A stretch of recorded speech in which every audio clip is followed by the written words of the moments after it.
On January 29, 2000, 27-year-old right-winger Trent McCleary of the Montreal Canadiens dropped low to block a shot during a game against the Philadelphia Flyers. He had done it countless times before, yet this one was different, since the puck didn't slam into his shin pads or gloves, but rocketed directly deep into his throat. McCleary instantly clutched his neck as he turned blue and struggled to breathe in front of a horrified crowd. The medical team rushed onto the ice and performed an emergency tracheotomy right there at rinkside, slicing into his neck with whatever tools they had on hand to create an airway. Moments later, they raced him by ambulance to Montreal General Hospital, his life hanging by a thread. The diagnosis was devastating: a shattered larynx and a collapsed lung. And although multiple surgeries followed, McCleary's hockey career was sadly over. Yet at least he survived, because the victims in the next 9 shocking sport-related accidents never even got the chance. But first, as always, viewer discretion is advised. On November 8, 2019, 20-year-old gymnast Melanie Coleman entered New Era Gymnastics in Hamden, Connecticut, for what should have been just another training session. A nursing student at Southern Connecticut State University, Melanie had been successfully balancing schoolwork with her passion for the sport she dedicated her life to. That evening, she was practicing on the uneven bars, preparing for an upcoming competition. The routine required a release followed by a double back dismount, a difficult stunt, yet well within her skill level. But as Melanie swung through the air, her grip suddenly slipped. She rotated once, then twice, and instead of landing safely, she crashed neck first right into the ground. Emergency calls were placed within seconds as coaches rushed to stabilize her head and neck. Melanie was immediately transported to Yale New Haven Hospital, where doctors worked tirelessly to repair the catastrophic spinal cord injury she had sustained. For 2 days, they fought to save her. But, unfortunately, on November 10, 2019, Melanie Coleman was pronounced dead, surrounded by devastated family and teammates. At her funeral, classmates and fellow athletes remembered Melanie as vibrant, selfless, and full of life. In her memory, Melanie's mother, Susan Coleman, shared words that resonated with everyone who heard them. She was and will continue to be our light and love. We're going to leave an empty space in our photos of her. It's terrifying how a single slip can turn into a life-ending tragedy in just seconds. And the next case was no different. Except this time, the fatal blow came from the crushing weight of pure steel. On February 18, 2025, inside a modest training gym in Bikaner, Rajasthan, India, 17-year-old Yashika Acharia was preparing for yet another brutal session. Unlike everyone else in the gym that day, Yashika was a rising star in Indian powerlifting, already a gold medalist at the National Bench Press Championship and one of the youngest champions in her weight class. That morning, she loaded the squat rack with 270 kilograms, more than triple her own body weight. Yashika stepped under the bar, with the coach spotting her directly from behind. But as soon as she unracked the bar and took a few careful steps backward, her body suddenly faltered. And before anyone could react, 270 kilograms of iron slipped from her shoulders and came crashing straight down on her neck. The coach and gym-goers rushed to free her from beneath the bar and frantically called for an ambulance. But by the time she arrived at the hospital, it was, unfortunately, too late. The devastating force had instantly snapped her neck, and Yashika was pronounced dead shortly after arrival. The next case features another world-class athlete whose daring stunt was designed to thrill an arena, but instead left thousands watching in horror. On May 23, 1999, the Kemper Arena in Kansas City, Missouri was packed to the rafters with over 16,000 wrestling fans. The World Wrestling Federation's Over the Edge event was underway, and one of its most beloved and comedic characters was about to make an entrance unlike anything the audience had seen before. Owen Hart, a 34-year-old Canadian wrestler star and member of the legendary Hart family, was performing under his masked blue blazer persona. That night, the gimmick called for him to descend dramatically from the arena's rafters, suspended by a harness, a parody of superhero entrances popular in rival wrestling promotions at the time. But just moments before his descent, Owen decided to adjust his costume, and suddenly, the release mechanism designed for the stunt triggered prematurely. In an instant, the harness disengaged, and Owen Hart plummeted 24 meters straight down. Witnesses recall him shouting, "Look out!" as he fell, narrowly missing a ring announcer below. Then his chest slammed against the top rope and turnbuckle with devastating force, snapping his body backward before he collapsed motionless onto the mat. But the excitement quickly turned to horrified silence as the medics sprinted into the ring. Emergency crews swarmed him, performing CPR as cameras abruptly cut away from the scene. Within minutes, Owen was rushed to Truman Medical Center, but at 8:12 p.m., he succumbed to catastrophic internal bleeding from a torn aorta sustained upon impact with the ropes. Perhaps most shocking of all, the show continued mere moments later. Matches carried on even as Owen's blood still stained the ring.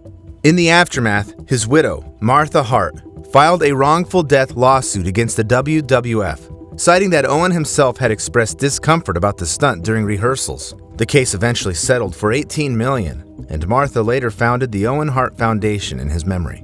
The next tragedy was no less horrifying, only this time it unfolded out on open water during what should have been a serene surf session. On February 21st, 2025, under the bright sun of the quiet surf town of Copcaquira, Chile, Rinconada Beach was alive with surfers chasing the morning swell. Among them was 27-year-old Javier Ortiz. Just weeks away from her wedding, Javiera had been sharing glimpses of preparations with her followers online, along with her love for surfing, a sport she used to overcome a lifelong fear of water by confronting it head-on every single day. That morning, she paddled out and waited for a wave just beyond the shoreline. At the same time, a small fishing panga piloted by a 60-year-old local fisherman was returning to shore. Chilling footage would later capture the boat cutting through the surf at speed, its bow slicing toward the beach. And by the time anyone realized Javiera was directly in its path, it was far too late. In one split second, the boat struck Javiera with devastating force, splintering her board and hurling the woman underwater. The blunt trauma to her head and arms knocked her unconscious almost instantly. Fellow surfers sprinted toward her, dragging her limp body back to shore as blood mingled with seawater around them. The fisherman himself cut the engine and jumped into the surf to help lift Javiera onto the sand. Emergency responders arrived within minutes, performing CPR as they rushed her toward the nearest clinic. But despite every effort, Javier Ortiz was pronounced dead en route. In the days that followed, the fisherman was briefly arrested but later released, because Rinconada Beach is a shared zone with no legal separation between surfers and incoming boats. Outrage sparked calls for reform, including speed limits, spotters for boats, and even physical barriers to prevent another tragedy. Yet to this day, none of those measures have been implemented. The haunting footage of Javiera's final moments has since gone viral, viewed by thousands around the world. And if simply watching it feels chilling, imagine seeing it happen to someone you love right in front of your eyes, which is exactly what unfolded in the next case, in the most horrifying way possible. On August 26, 2012, annual Wilhelm Unger Games in Dusseldorf, Germany were in full swing. That day, 18-year-old Fiona Strak, a teenage javelin thrower, was preparing for her turn to compete. And out on the field, proudly officiating the event, stood her grandfather, 74-year-old Dieter Strak. Dieter was a respected javelin judge who had spent decades mentoring young athletes and carefully measuring throws at competitions, just like this one. Before the event began, the two caught each other's eyes in the crowd and exchanged warm smiles across the field. At 10 a.m., the youth javelin event had just begun. Competitors, many barely in their teens, lined up to hurl their spears across the grassy pitch. At one point, as a 15-year-old athlete prepared to throw, Dieter stepped onto the field, clipboard in hand, to mark the distance of the previous attempt. In a horrifying twist of timing, the boy launched his javelin at that exact moment. The long, gleaming spear cutting through the air faster than anyone could react. Suddenly, it struck Dieter in the cheek and pierced deep into his neck, severing his carotid artery. Stunned, he staggered backward, crying out in shock, and, in a desperate reflex, pulled the javelin from his own body before collapsing onto the grass. The stadium erupted in screams. Coaches, medics, and fellow officials sprinted toward him, while Fiona, frozen in fear, watched helplessly as rescuers desperately fought to save her grandfather, just meters from where she had been waiting to compete. Dieter was rushed to Dusseldorf University Hospital, where surgeons attempted emergency repair. But by the next day, August 27, 2012, he was tragically gone. In the weeks that followed, local athletics meets opened with solemn moments of silence to honor Dieter. while investigators ultimately ruled his death a tragic accident. Yet as shocking as this case was, the next tragedy was even harder to comprehend, and it even sparked whispers of witchcraft.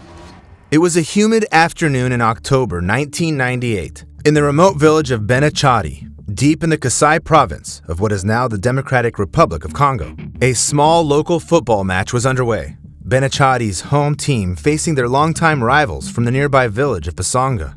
The score was tied 1-1, and despite dark storm clouds rolling in overhead, the game continued. Still, moments later, nature struck in one of the most chilling and inexplicable ways ever recorded on a football pitch. A single bolt of lightning slammed into the field, and shockingly, it struck only the Benachadi team. All 11 players collapsed instantly, their bodies motionless on the grass. Meanwhile, the Basonga players standing just meters away remained completely unharmed. More than 30 spectators in the stands were also injured by the surge, suffering burns and temporary paralysis. In the chaos, witnesses screamed and rushed the pitch, while others froze in disbelief at the eerie sight. One entire team wiped out, the other still standing. The bizarre, one-sided nature of the accident fueled local superstitions almost immediately. Villagers whispered that Basonga's team had cursed their opponents, and that the lightning strike was no accident, but sorcery. Yet the mystery behind this tragedy lingers to this day, with no conclusive explanation ever found. The next tragic accident on the football field wasn't shrouded in mysticism, yet it was no less shocking and triggered by nothing more than a single, ill-fated victory flip. This footage captures a moment of pure joy. It was the 62nd minute of a Mizoram Premier League match in India on October 14, 2014. Bethlehem Vangthlang FC had just scored an equalizer against Chanmari West, thanks to their energetic young midfielder, 23-year-old Peter Byaksongzwala. Jubilant, Peter sprinted toward the sideline and launched into his trademark celebration, a series of backflips that always sent the crowd into a frenzy. However, this time, something went horribly wrong. On his second flip, Peter misjudged his rotation. He landed awkwardly, neck first, right in front of his stunned teammates. In an instant, the cheers turned to horrified silence.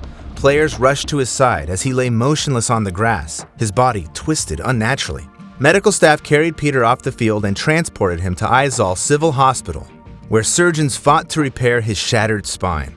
For 5 days, fans and teammates clung to hope, but despite every effort, Peter succumbed to his injuries on October 19, 2014. His club retired his number 21 jersey, and the entire Mizoram football community mourned a player known not just for his skill, but for his relentless energy and infectious positivity. Heartbreakingly, the next case also began with a single jump gone wrong, only this time it was performed high above the ground in one of the most dangerous sports in existence. It was October 5th, 2003, and hundreds of spectators lined the cliffs of Colorado's Royal Gorge, waiting for the grand finale of the inaugural Go Fast Games, a festival celebrating some of the world's most daring base jumpers and wingsuit pilots. Among the headliners was 30-year-old Australian Dwayne Weston, already regarded as one of the sport's most skilled and fearless pioneers. The stunt planned for that day had never been attempted before. Two jumpers, Weston and his close friend Jeb Corliss, would leap from a plane and perform simultaneous pauses at the Royal Gorge Bridge. Corliss would soar beneath it, while Weston would glide just meters above the deck in his bright red wingsuit. Around midday, the crowd tilted their heads skyward as Weston exited the aircraft from roughly 366 meters above the gorge. Hurtling downward at nearly 190 kilometers per hour, he carved a graceful arc toward the bridge, and for a few seconds, everything seemed perfect. But as Weston closed in, he realized, far too late, that he was descending lower than he should have been. And before anyone could even gasp, his legs smashed against the bridge's steel railing. The impact was so violent that it tore one of them clean off. His parachute deployed automatically from the collision, but Weston was now spinning wildly out of control, trailing blood as he plummeted nearly 300 meters into the jagged rocks below. Unfortunately, the impact was unsurvivable. Weston died instantly from catastrophic trauma, while Corliss, flying just beneath, narrowly missed colliding with his friend and landed safely, horrified at what he had just witnessed. Later, Corliss would recall that before every jump, including this one, Dwayne had always said the same phrase: "Whatever happens, happens. Fighting back tears, he then added, "Dwayne was doing what he loved. I guarantee you, he didn't have a problem with what happened." Our final case today can be described as a truly sinister chain of events, one that led to the most tragic outcome of all. On March 5th, 1977, the sun beat down on Kyalami Circuit as engines screamed along the track during the South African Grand Prix. The 26 drivers competing that day was 27-year-old Welshman Tom Price, a rising Formula One star, renowned for his raw speed and exceptional skill even in wet conditions. Many believed Tom was destined to become a world champion. But on lap 22nd, fate intervened in a way so shocking and improbable that it still haunts the sport nearly 50 years later. Moments earlier, Price's teammate, Renzo Zorzi, had pulled over on the main straight after his car erupted in flames. The fire wasn't yet catastrophic, but thick plumes of smoke quickly drew the attention of two volunteer marshals standing on the opposite side of the track. Among them was 19-year-old Frederick Jansen van Vuren, carrying an 18-kilogram fire extinguisher. Without waiting for clearance, both men sprinted across the live track, hoping to reach the burning car before the flames grew worse. The first driver to reach them, Hans Joachim Stuck, swerved violently and somehow avoided a collision.